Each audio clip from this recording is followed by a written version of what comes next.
सर्वात आधी तर मेनोपॉज नेमकं आहे काय आणि स्त्रियांनी त्याची तयारी किंवा मानसिक किंवा शारीरिक तयारी कधीपासून सुरुवात केली पाहिजे?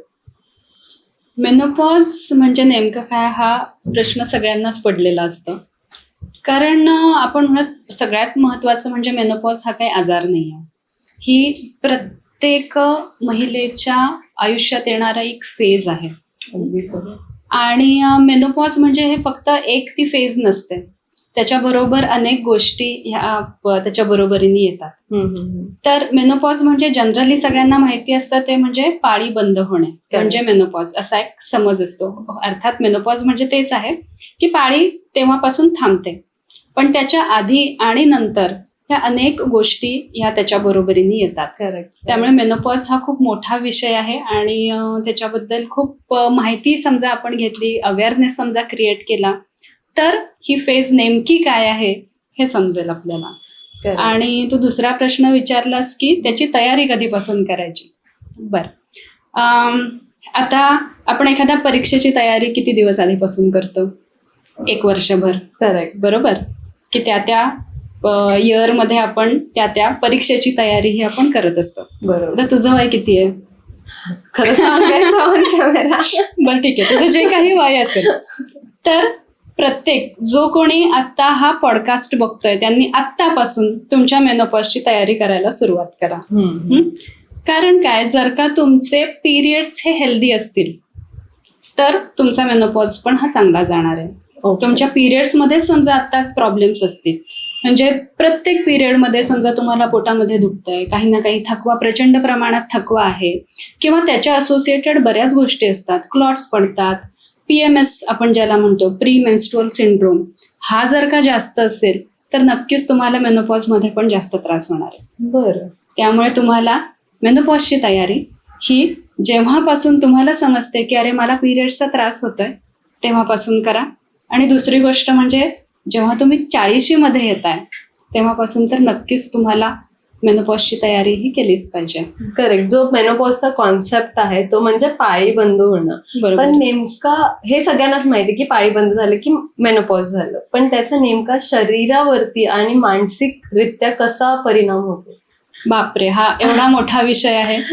आणि ज्यांना 40च्या पुढे काही ना काही पाळीचे त्रास हे सुरू होतात त्यांचं असं ते डोक्यात असतं, चला आता मेनोपॉज हा आपल्याला येणार आणि त्याचाच हा परिणाम आपल्याला हा दिसतोय.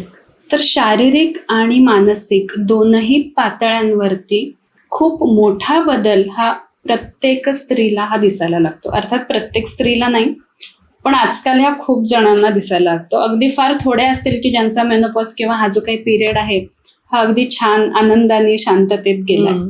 पण शारीरिक, मानसिक, भावनिक ह्या तीनही पातळ्यांवरती आपल्याला वेगवेगळे बदल हे शरीरामध्ये दिसायला लागतात. तर आपण जेव्हा शारीरिक पातळ्यांवरती म्हणू तेव्हा सगळ्यात महत्वाचं म्हणजे जे सगळ्यांना माहिती आहे ते म्हणजे हॉट फ्लश. हॉट फ्लश म्हणजे एक पटकन म्हणजे आपण AC मध्ये पण बसलेलो आहोत, तिथेही त्या महिलेला घाम येणार, 5 ते 7 मिनिटं मॅक्स 10 मिनिटं तो घाम राहणार आणि ते पुन्हा आपोआप तो घाम जो आहे हा जाणार, किंवा एकदम गरम होणं, घाम येणं या पद्धतीने हे होतं. आणि हे जे आहे हे जेव्हा दिवसातून 20 ते 30 वेळा होईल तेव्हा तू विचार कर म्हणजे ती कुठल्या कंडिशन मधून ती स्त्री ही जाईल. ओके. आणि शारीरिक पातळ्यांवर खूप वेगवेगळे आपल्याला बघायला मिळतात.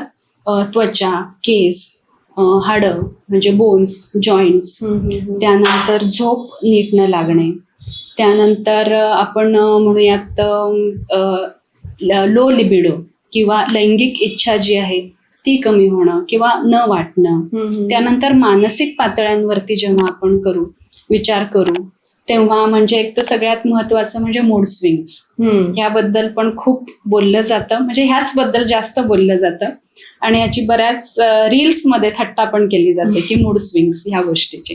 करेक्ट. पण ते मूड स्विंग्स हे खरंच असतात आणि त्याचा त्या महिलेला त्रास होत असतो. मूड स्विंग्स हे सगळ्यात महत्वाचं. ह्याच्यामध्ये काय होतं की मध्येच रडू येतं, ओके, चिडचिड खूप होते, राग येतो आणि हे सगळं कशामुळे होतंय हे समजत नाही. किंवा एखादा छोटासा काहीतरी एक ट्रिगर पॉइंट पण तो सफिशियंट होऊन जातो की अचानक राग आलेला आहे. त्यामुळे हे मूड स्विंग्स हे मानसिक पातळीवरती सगळ्यात जास्त फेस करणारं हे लक्षण आहे. त्यानंतर अँझायटी, डिप्रेशन, ओव्हर थिंकिंग, त्यानंतर सगळ्यात महत्वाचं म्हणजे ब्रेन फॉग किंवा विसराळूपणा. म्हणजे असं असतं की अरे मला हे नाव आठवतंय, म्हणजे माझ्या डोळ्यासमोर आहे किंवा एखादी व्यक्ती माझ्या डोळ्यासमोर आहे, पण मला त्याचं नावच नाही आठवत आहे आणि खूप विचार करूनही ते नाव आठवत नाही. किंवा एखादी वस्तू मी कुठं ठेवली आहे, हा मी इथे ठेवली आहे, मला आठवत आहे, म्हणजे ती घटना मला आठवत असते, जपून ठेवले पण पण ते कुठं ठेवलंय हे माहिती नसतं. किंवा छोट्या छोट्या गोष्टी, चाव्या विसरणं, हे अशा हे विसराळूपणा जो आहे ना हा खूप वाढतो, अचानक वाढतो. आणि ना मग ह्याच्यातून ना मग कॉन्फिडन्स लेवल पण कुठेतरी हा कमी होऊन जातो. म्हणजे हे असं खूप वेगवेगळ्या सिस्टीम्सवर अफेक्ट करणारं हे मेनोपॉज आहे. करेक्ट. मूड स्विंग्स हा भाग तर नॉर्मली सगळ्याच स्त्रियांना होतं, काही एज असू दे, फक्त मेनोपॉज मध्ये it goes into extreme. Yes. बर, आता मेनोपॉज मध्ये जाणारे जी स्त्री आहे, त्या फेज मध्ये जी आहे, त्यांना कसं समजेल की हे मेनोपॉजचीच लक्षणं आहेत? ते स्टार्टिंगला जे सुरुवातीचे लक्षणं असतात ते कुठले असू शकतात? आता सुरुवातीला आता मी जे सांगितलं ती सगळी लक्षणं असतील असं नाही, पण बऱ्याच जणांना हॉट फ्लश किंवा रात्री घाम येणं हे लक्षण मात्र अगदी नक्कीच जाणवतं. पण सुरुवातीला काय होतं की आपण म्हणूयात की मेनोपॉजचं जे एज आहे ते साधारणतः 45 ते 50 या एज ग्रुपमध्ये आपण म्हणूयात की मेनोपॉज हा येतो. तर समजा तुम्हाला सुरुवातीलाच की पाळीमध्ये काहीतरी एक डिस्टर्बन्स हा समजा जाणवत असेल की पाळी लवकर येते किंवा उशिरा येते, किंवा पाळीचा जो फ्लोचे जे दिवस आहेत ते कमी जास्त झालेत, तर हा जेव्हा काहीतरी डिस्टर्बन्स हा दिसायला लागतो तेव्हा समजा की काहीतरी आपले हॉर्मोनल चेंजेस हे सुरू झालेले आहेत. किंवा झोपेवरती परिणाम पण हा दिसू शकतो की झोपच लागत नाहीये, खूप उशिरा लागतेय, गाढ झोप लागत नाहीये, खूप डिस्टर्ब झोप आहे. ओके. हा एक परिणाम दिसायला लागतो. त्यानंतर रात्री घाम येणे, हॉट फ्लश हे जे मी म्हटलं दिवसा घाम येतो तसंच रात्री घाम येणे हे सुद्धा दिसायला लागू शकतं.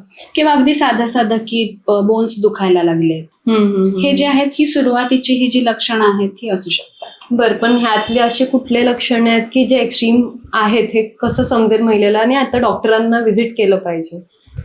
खरं तर बायकांचा स्वभाव कसा असतो माहितीये का, की पटकन डॉक्टरकडे जात नाही. पाळी डिस्टर्ब झालीये, हा ठीक आहे असेल, एखाद महिना असेल, 2 महिने असेल, 6 महिने पण त्या सहन करतात, वर्षभर पण सहन करतात. म्हणजे माझ्याकडे आत्ताच एक पेशंट आली होती, तर तिला पाळीमधले चेंजेस, तर तिच्या डोक्यात हा आता हे मेनोपॉझल फेज आहे तर हे होणारच, ओके, हे कन्सिडर करून ती चाललेली. पण त्या बरोबरीने तिला जे काही प्रॉब्लेम्स होते की हे चिडचिड, त्यानंतर असं पटकन आपण म्हणूयात भडका उडणे, पटकन राग यायचा तिला, आणि मग तो राग मुलांवर निघायचा किंवा तिच्या ऑफिसमध्ये पण तिचा फोकस होत नव्हता. म्हणजे हे जे आहे हे खूप मोठ्या प्रमाणावर जेव्हा तिला अफेक्ट झालं, 1.5 वर्ष जेव्हा ती हे वेगवेगळे सगळं फेस करत होती त्यानंतर ती आली. बापरे. म्हणजे असा स्वभाव हा बायकांचा असतो की त्या लगेच डॉक्टरकडे जात नाही. त्यामुळे मी नेहमी सांगत असते, तुम्हाला अगदी बारीक सारीक जरी चेंजेस दिसले की या महिन्यात पाळीमध्ये काहीतरी चेंजेस आहेत, 2 महिने आहेत, तर तुम्ही लगेचच जा डॉक्टरला कन्सल्ट करा की नक्की हे काय होतंय, ह्याच्यासाठी मी काय. कारण जेव्हा तुम्ही डॉक्टरकडे जाता तेव्हा डॉक्टर ही पूर्ण हिस्ट्री घेतात तुमची. एक्झॅक्टली. आणि मग त्या हिस्ट्रीमध्ये ना बऱ्याच गोष्टी निघतात जे आपल्याला समजत नसतं. की झोप समजा नीट लागत नाहीये तर त्याच्यावर फारसा विचार नाही केला जात, किंवा आता हे चिडचिड होते ह्याच्यावर फारसा विचार नाही केला जात. पण हे जेव्हा ओव्हरऑल डॉक्टर सगळं हिस्ट्री घेऊन ते कन्सिडर करतात तेव्हा मग समजतं हा तुम्ही पेरिमेनोपॉज फेज मध्ये आहात. आणि मग आपण लगेचच त्याच्यावर ट्रीटमेंट ही सुरू करू शकतो.